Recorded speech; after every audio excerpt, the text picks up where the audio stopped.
దేవుడు మోసాకి ఎంతో మరి ఆయన యొక్క ప్రార్థన విని వెంటనే సహాయం చేసేవాడుగా ఉంటాడు. ఇక్కడ మనం చూసినట్లయితే సీనాయి కొండ మీదకి కూడా మరి మోసాను పిలిచాడు. అంటే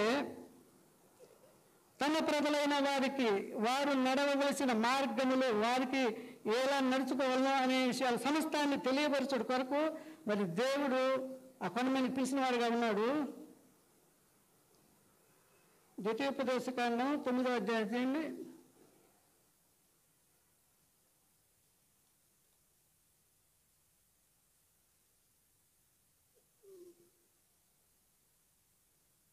9:9 చదవండి. ద్వితీయోపదేశకాండం 9:9. ఆ రాతి పలకలు అనగా యెహోవా నీతో చేసిన నిబంధన సంబంధమైన పలకలను తీసుకొనుటకు నేను కొండ ఎక్కినప్పుడు అన్నపానములు మాని ఆ కొండ మీద 40 పగుళ్ళు 40 రాత్రులు తిని. చాలు పిల్లారా, చూసారా? మోసే ఆ కొండ ఎక్కిన తర్వాత మళ్ళీ వెంటనే తిరిగి రాలేదు. పిల్లారా చూడండి, 40 పగుళ్ళు 40 రాత్రులు దేవునితో సాంగత్యం గడుపుతూ వచ్చాడు. తన ప్రజలైన వారికి దేవుడు ఏం చేయాలనో అనే విషయాలన్నీ కూడా మరి ఆ రాతి పలకల మీద రాస్తూ ఉన్నప్పుడు వారికి ఎంతో సమయం పట్టింది. ఎంత సమయం పట్టిందంటే 40 రాత్రులు 40 పగుళ్ళు. పిల్లరా చూసారా? మనమైతే ఉదయాన్నే భోజనం చేసి ఏదైనా మధ్యాహ్నం చేయలేని పరిస్థితులు, సాయంత్రానికి ఎంతో బాధపడే వారి మాట. అంటే ఒక దినం భోజనం లేకపోతే మనం ఉండలేము. అయితే మోసే ఎలా ఉన్నాడంటే 40 రాత్రులు 40 పగుళ్ళు దేవునితో తన ప్రజల వరకు కావాల్సిన విషయాలన్నీ తెలుసుకుంటూ దేవునితో మాట్లాడుతున్నప్పుడు ఆకలి అనిపించదు ప్రియులారా, దప్పిక అనిపించదు. ఎందుకంటే భూమి మీద అంతకంటే మానవునికి ఎక్కువ సంతోషం మనకు. సృష్టికర్తతోటే నేను మాట్లాడుతున్నాను అని ఎంతో ఎంతో ఇంకా మాట్లాడాలనిపిస్తుంది. పగలు ఉండదు, రాత్రులు ఉండవు ప్రియులారా. ఇప్పుడు మనం ఈ లోకాన్ని విడిచిపెట్టిన తరువాత పరలోకంలో కూడా ఉన్నప్పుడు అక్కడ మనకు ఆకలి దప్పికలు ఉండవు, రాత్రి పగలు ఉండవు. దేవుని సన్నిధిలో ఎలాగో ఆయన యొక్క కార్యాలు చూస్తూ ఉండి సంతోషించే వారిగా ఉంటాం. కనుక అలాగనే ఇక్కడ భూమి మీద ఈ 40 రాత్రులు 40 పగుళ్ళు మోసే ఉన్నప్పుడు అతనికి ఏమీ అనిపించలేదు. ఇన్ని రోజులు గడిచిందే, మరి ఆకలి ఏమనిపించదు. దేవునితో దేవుడు చెప్పే మాటలు వింటుంటే ప్రియులారా మరి మనకి ఎన్ని రోజులు గడుస్తున్నాయో అర్థం. అయితే అంత సమయం గడిచిన తరువాత కూడా ఇంకా ఎంత సమయం గడిచేదో తెలియదు. కానీ ఇక్కడ 12వ వస్తుంది చదవండి. నీవు లేచి ఇక్కడ నుండి త్వరగా దిగుము, నీవు ఐగుప్తులో నుండి రప్పించిన నీ జనము చెడిపోయి నేను వారికి ఆజ్ఞాపించిన త్రోవల నుండి త్వరగా తొలగి తమకు పోత పోసిన బొమ్మను చేసుకొనిరి వారితో చెప్పిన. ప్రియులారా, ఇక్కడ దేవుడు పిలిచినప్పుడు మోసే ఆ కొండ మీదకి వెళ్ళినప్పుడు ఈ ప్రజలందరూ కూడా అహరోను అక్కడి నుంచి వెళ్ళినప్పుడు ఈ 40 రాత్రులు 40 పగలు అయిన తర్వాత వాళ్ళందరూ కూడా ఇక నిలవలేకపోతున్నారు. అహరోను అతన్ని వారిని ఆపలేకపోతున్నాడు. ఒక చోట అంటారు కూడా, మమ్మల్ని రప్పించిన ఆ మోసే ఏమాయనో అంటే వారందరూ కూడా ఈ మోసే వీళ్ళ యొక్క భారం నుంచి తప్పించుకోకపోయాడు అనుకుంటున్నారేమో. అయితే ప్రియులారా అని మరి అక్కడ ఏం చేస్తున్నారంటే వాళ్ళు అహరోను బాగా ఒత్తిడి చేసి మా కొరకు మేము మరి ఎగరటం కొరకు ప్రియులారా మాకు ఒక బొమ్మను సిద్ధపరచమని అహరోను గట్టిగా ఒత్తిడి చేసినప్పుడు వారికి సమాధానం చెప్పలేక అహరోను వారి మెడల్లో ఉన్న ఒక బంగారాల గొలుసును తీసుకొని అగ్నిలో వేసినప్పుడు దూడ తయారైంది.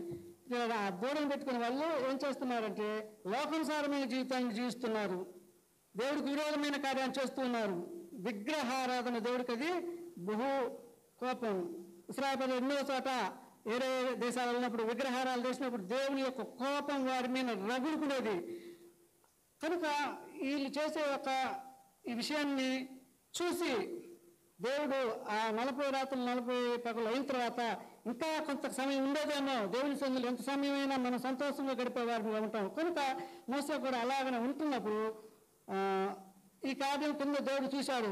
నీవు లేచి ఇక్కడ నుండి త్వరగా దిగును, నీవు ఐగుప్తులో నుండి రప్పించిన నీ జనము చెడిపోయి. చూసారా పిల్లరా, వెంటనే వెళ్ళుము, నువ్వు అక్కడ లేకపోయేసరికి వాళ్ళు మార్గాలు చెరిపివేసుకున్నారు అని చెప్పి మోసేని అక్కడి నుంచి పంపించిన వాడుగా ఉన్నాడు. కనుక దేవుని యొక్క సన్నిధిలో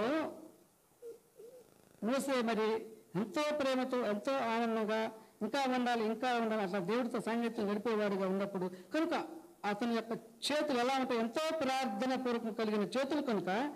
అంతేకాదు ప్రియులారా, నిర్గమకాండం 33 చూడండి.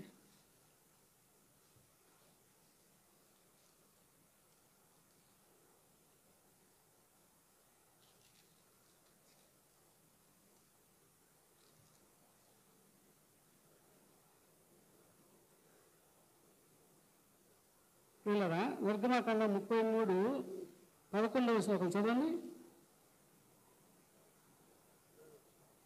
మనుషుడు తన స్నేహితునితో మాట్లాడినట్లు యెహోవా మోసేతో ముఖాముఖిగా మాట్లాడుచుండెను. ప్రియులారా చూడండి, మోసేతో దేవుడు ఎలాగా మాట్లాడుతున్నాడంటే, మనం ఒక స్నేహితుతో మాట్లాడేటప్పుడు ఎలా ఉంటామంటే, ఇంట్లో అన్నదమ్ములకైనా కొంచెం దూరంగా ఉండి మాట్లాడతాము, లేకపోతే వేరే వాళ్ళతో దూరంగా. అయితే స్నేహితులతో మాట్లాడేటప్పుడు దగ్గరగా, అవసరమైతే ఎక్కడికైనా వెళ్ళి ఒక చోట మాట్లాడుతూ స్నేహితుడు ఇద్దరు పక్క పక్కన ఉండి ఒకరికొకరు అంత సన్నిధి అనమాట.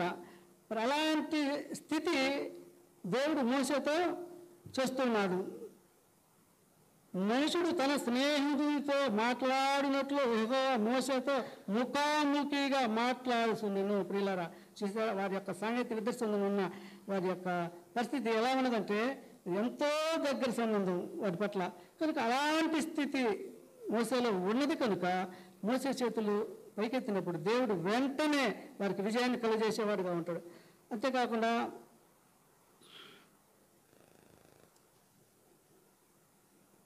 యెహోషువ గ్రంథం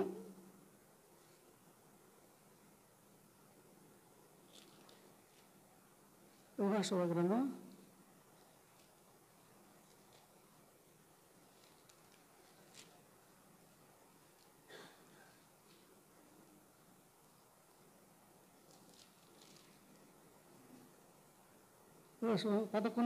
వస్తుంది చదవండి. 11:15 యెహోషువ గ్రంథము 11వ అధ్యాయం 15వ వచనం. యెహోవా తన స్నేహితుడైన మోసేకు ఆజ్ఞాపించినట్లు మోసే యెహోషువ ఆజ్ఞాపించను, యెహోషువ అలాగే చేసెను. ఆ తర్వాత యెహోవా మోసేకు ఆజ్ఞాపించిన వాటన్నిటిలో ఒక్కటి అతడు చేయక విడవలేదు. చూసారా ప్రియులారా, తన ఇశ్రాయేలు ప్రజలు నడిపించిన కాలం అంతటిలో కూడా 40 సంవత్సరాల్లో ఒక దినములో ఎన్నిసార్లు ప్రార్థించాల్సిన సమయం వస్తుందో. వారు ఇశ్రాయేలు ప్రజలు ఇసుకించినప్పుడు కొంచెం దూరం పోయేసరికి మాకు అది లేదు, ఇంకో కొంచెం దూరం మాకు ఇది లేదు అని వాళ్ళు మోసమైన తిరుగుబాటు చేసినప్పుడు అలా వెంటనే ప్రార్థించేవాడు. అట్లా ఒక దినంలో ఎన్నిసార్లు ప్రార్థించేవాడు, ఒక నెలకు ఎన్నిసార్లు ప్రార్థించేవాడు ప్రియులారా, మరి ఒక సంవత్సరానికి ఎన్నిసార్లు ప్రార్థించేవాడు. అట్లా 40 సంవత్సరాలు మరి దేవుని సన్నిధిలో ఉన్నాడు. ప్రియులారా, మోసే ఒక్క జీవితము 120 సంవత్సరాలకైనా మరణిస్తూ వచ్చాడు. మోసే యొక్క జీవితాన్ని 3 భాగాలుగా ఉన్నది. 40 సంవత్సరాలు తన తాత అయినా తల్లిగారైనా వారి వద్ద ఐగుప్తు దేశంలోనే ఉన్నాడు. 40 సంవత్సరాల తరువాత అనుకోకుండా కొన్ని విషయాలలో అతను అక్కడి నుంచి పారిపోవాల్సి వచ్చింది. సమయం లేదు, దేవుడి చిత్తమైతే అది ఇంకోసారి చెప్పుకుందాం. పారిపోయిన తర్వాత వేరే దేశానికి వెళ్ళి అక్కడ ఒక ఇంట్లో ఉండి ఆ ఇంటి అమ్మాయిని చేసుకొని మరి వాళ్ళ మామగారి మేకల మందను 40 సంవత్సరాలు కాస్తూ వచ్చాడు. వీళ్ళరా మొదటి సమయంలో ఉన్నది 40 సంవత్సరాలు, నాన్నగారు మేకలు కాసింది 40 సంవత్సరాలు అయితే 80 సంవత్సరాలు. మిగతా 40 సంవత్సరాలు దేవుడు ఇశ్రాయేలు ప్రజలని ఐగుప్తు నుంచి కనానుకు నడిపించడం కొరకు దేవుడు ఏర్పరచుకున్న కాలం మరి 80వ సంవత్సరం నుంచి 120 సంవత్సరాల వరకు. కనుక ప్రియులారా, ఈ 120 సంవత్సరాలు వయసు తర్వాత అతను మరణించాడు. దేవుడి విషయం అయితే దేవుని యొక్క సన్నిధి ఎప్పటి నుంచి అంటే ఎన్ని సంవత్సరాలంటే మోసేకున్నది 40 సంవత్సరాల అనుభవం. ఈ 40 సంవత్సరాల అనుభవంలో ఇక్కడ ఏమని రాబడిందంటే, యెహోవా మోసేకు ఆజ్ఞాపించిన వాటన్నిటిలో ఒక్కటైనా అతడు చేయక విడవలేదు. ప్రియులారా, ఏదైనా అలాగా కొన్ని విషయాల్లో ఈ 40 సంవత్సరాల్లో మరి చేయకుండా ఉంటే ఈ విధంగా రాసిన చేయబడారా, నమ్మకస్తుడిగా చేసి ఉంటాడు, దేవుడికి ఇష్టడిగా జీవించాడు. ఎందుకంటే ఇందాక మనం చూసాము, తన స్నేహితునితో మాట్లాడినట్టు మోసేతో ముఖాముఖిగా అలా మాట్లాడగలిగినట్టు దేవుని యొక్క సన్నిధి మరి ఎక్కువగా గడిపినప్పుడు అలా మాట్లాడగలడు. కనుక ప్రియులారా, అలాగా మోసే మరి దేవుడికి ఇష్టడిగా నడుస్తూ వచ్చారు. కనుక దేవుడు ఏ క్షణమైనా అలా ప్రార్థిస్తే ప్రియులారా, అదేవిధంగా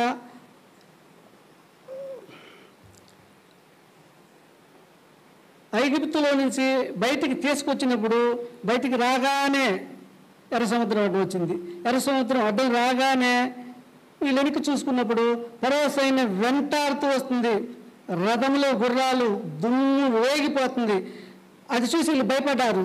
భయపడి మళ్ళీ సొలుగుడు మోసే ఈ సముద్రాల అసలు మమ్మల్ని ఎందుకు తెచ్చావన్నప్పుడు భయపడద్దు అని మోసే ధైర్యం చెప్పి, ఇప్పుడు చూస్తున్న మీరు ఈ ఐగుప్తు ప్రజలు మళ్ళీ ఇంకెప్పుడు చూడరు అని చెప్పి వెంటనే మోసే మళ్ళీ ప్రార్థనలో ఉంటే దేవుడు వెంటనే సహాయపడుతుంది. మోసే ఎందుకు ప్రార్థిస్తున్నావు, నీకు ఇచ్చిన కర్రతో అన్నేళ్ళని కొట్టుకుని వెంటనే ఆ విధంగా పెద్ద సమయం లేదు అక్కడ. వారు భయపడ్డారు, మోసే మీద వెంటనే కోపడ్డారు. వెంటనే మోసే సాగిలిపడి దేవుని ప్రార్థిస్తే క్షణాల మీద ప్రియులారా. కనుక మోసే యొక్క ప్రార్థన దేవుడు ఆలకించేవాడుగా ఉంటాడు.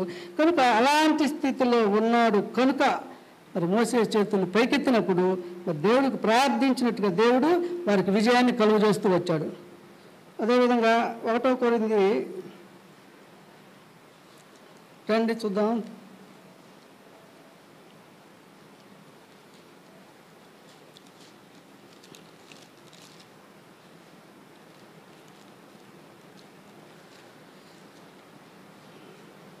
పదహారు 13 వస్తుంది చదవండి.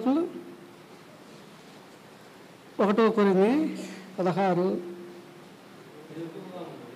మెలకువగా ఉండి విశ్వాసమైన నిలకడగా ఉండి పౌరుషం గలవారై ఉండి బలవంతులైంది మీరు చేయ కార్యములన్నీ ప్రేమతో చేయడి. వీళ్ళరా మెలకువగా ఉండాలి. ఎక్కడ మెలకువ?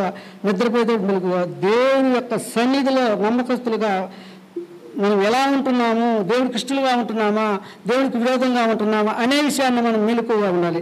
కనుక మోసే ఈ 40 సంవత్సరాలు మెలకువగా లేకపోతే నా ఇల్లంతటిలో నమ్మకమైన వాడు మోసే అని దేవుడు సాక్ష్యం ఇవ్వబోతున్నాడా? మెలకువగా లేకపోతే దేవుడు చెప్పిన కార్యాలలో ఒక్కడికి కూడా ఎడవకుండా మోసే అన్నీ చేశాడు అని రాయబడుతుందా? ఇక్కడ విశ్వాసం ముందు నిలకడగా ఉండి, విశ్వాసం ముందు ఎలా ఉన్నాడు? హెబ్రీ పత్రికలో రాయబడింది కదా, విశ్వాసం బట్టి ఆయన ఐగుప్తు జనము కంటే దేవుని ప్రజలతో ఉండటమే ఎంతో భాగ్యమైన విశ్వాసంతో నమ్మకస్తుడిగా ఉన్నాడు మోసే. పౌరుషం గలవారయుండి బలవంతులయుండి. చూసారా, పౌరుషం గలవారు అంటే నేను దేవుని సన్నిధిలో ఉన్నాను, నా దేవుడు చెప్పింది ఏదైనా దాన్ని నేను విడవకుండా ఉండాలి అని బలంగా ఉంటూ బలవంతులై ఉన్నారు. ఏ విషయంలో? ప్రార్థనలో. ప్రియులారా, మనం ఆహారం తిని బలం తెచ్చుకునే బలంలో కాదు, కానీ దేవుని యొక్క సన్నిధిలో ప్రార్థన గడిపే విషయంలో మనం బలవంతులై ఉండాలి ప్రియులారా. మరి మోసే అలాంటి ప్రార్థన బలం లేనిదే క్షణాల మీద ప్రార్థిస్తే దేవుడు పలికేవాడుగా ఉంటున్నాడు. మరి మోసే ప్రార్థనలు ఎంతో బలవంతుడిగా ఉన్నారు. మీరు చేయు కార్యములన్నీ ప్రేమతో చేయుడి పిల్లరా. దేవుడు చెప్పిన కార్యాలన్నీ కూడా ఎంతో ప్రేమతో ఆశతో ఆ యొక్క సినాయి కొండ మీద 40 రాత్రులు 40 పగులు ఉన్నప్పుడు సంతోషంగా ప్రేమతో దేవుడు చెప్పిన మాటని చక్రమంగా వింటూ ఏం చెప్తున్నాడని దేవుడు ఆ యొక్క రాతి పలకల మీద తన వ్రేలుతో అవన్నీ రాస్తూ ఉన్నప్పుడు ఎంతో ఆశగా దేవుని యొక్క కార్యాలను నమ్మకంగా ప్రేమతో సంతోషంగా ఉంచేవాడు. కనుక ప్రియులారా, మోసే విషయంలో ప్రభా ఆ యొక్క అమాలేకులతో యుద్ధం జరిగేటప్పుడు చేతులు పైకెత్తినప్పుడు మాత్రమే విజయం కలుగుతుంది, చేతులు దింపినప్పుడు వారు ఓడిపోతున్నారు. కనుక మోసే యొక్క చేతులు ఎంతో ప్రార్థన చేతులు మనం చూస్తున్నాము. అంతేకాకుండా మోసే యొక్క జీవితంలో యథార్థ హృదయం కలిగిన వాడు. తన తల్లి కనిన తర్వాత ఒక 2 నెలలు మాత్రమే దాచిపెట్టగలిగారు.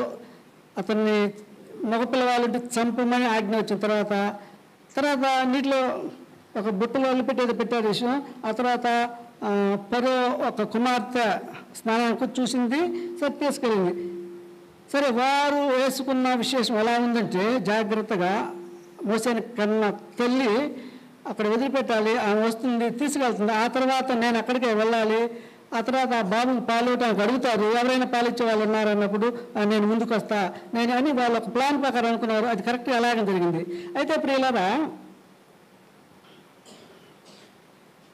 పరో ఒక కుమార్తె ఆ బాలుని తీసుకున్నప్పుడు తన తల్లిని పిలిచి పాలిచ్చే వారు ఎవరన్నప్పుడు వచ్చినప్పుడు ఆమెకి ఏం చెప్పాడు, నా కొరకు పెంచము మోసని అంటే ప్రియులారా సరే అంటే చూడలేని వాడు 40 సంవత్సరాల తర్వాత ఒకసారి అలా బయటికి వచ్చినప్పుడు అక్కడ ఒక 2 వ్యక్తులు గొడవ పడుతున్నప్పుడు ఒక వ్యక్తి అన్యాయంగా ఒక వ్యక్తిని కొడుతుంటే అన్యాయం చేసిన వ్యక్తిని సహించలేక ఒక్క దెబ్బ కొట్టినప్పుడు వెంటనే ఆ వ్యక్తి చనిపోతాడు. అటు ఇటు చూసి విసుగులో పూడ్చిపెట్టాడు. ఎందుకు అట్లా చేయగలిగాడు?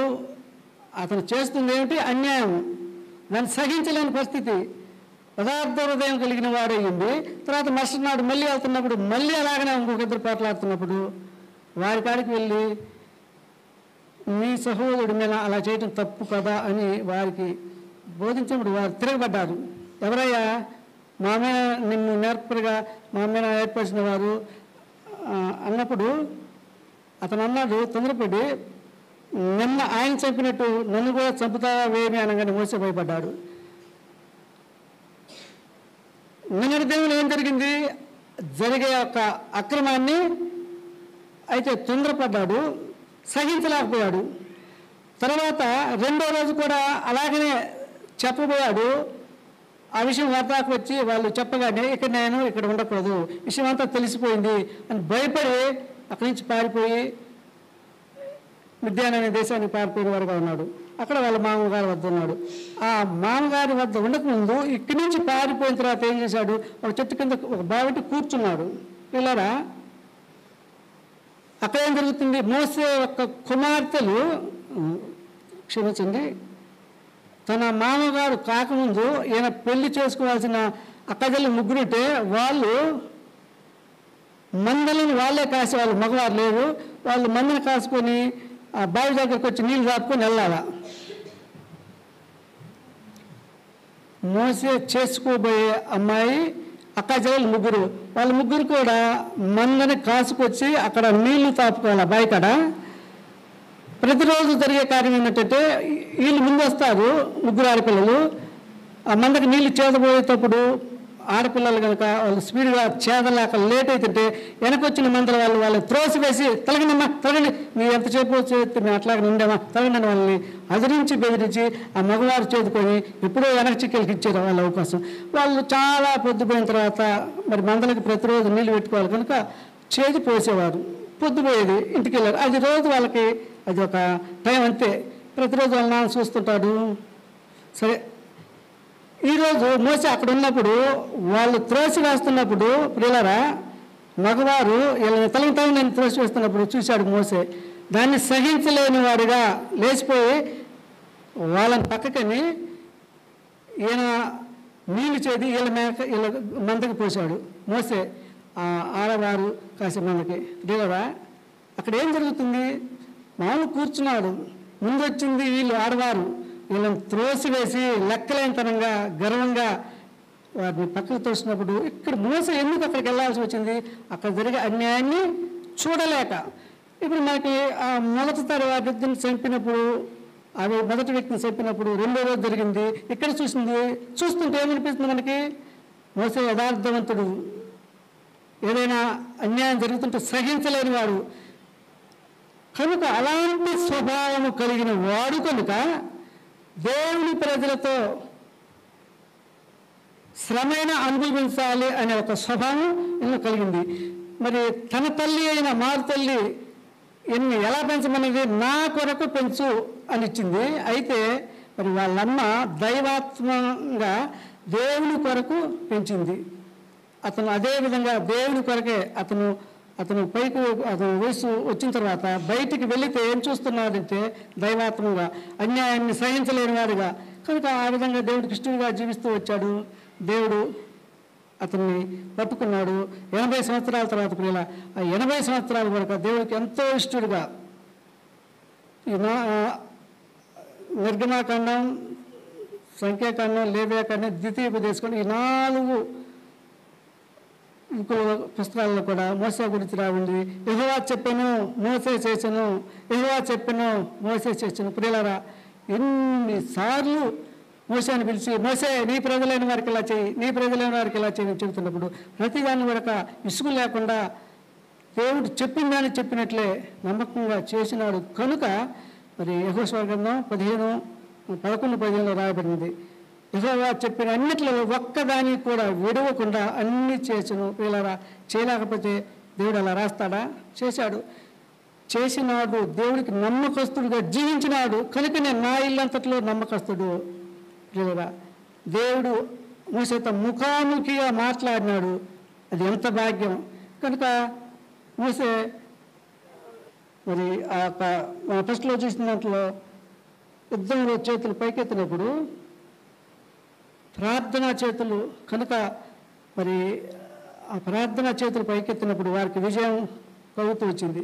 కనుక మన జీవితంలో మనం కూడా మరి మోసే లాంటి జీవితాన్ని కలిగిన వారిగా, దేవుడు చెప్పిన మాటలు సక్రమంగా వినేవారిగా, నమ్మకస్తులుగా జీవించేవారుగా ఉందాం. ఈ కొద్ది వాక్యాన్ని ప్రభు దీవించుగాక.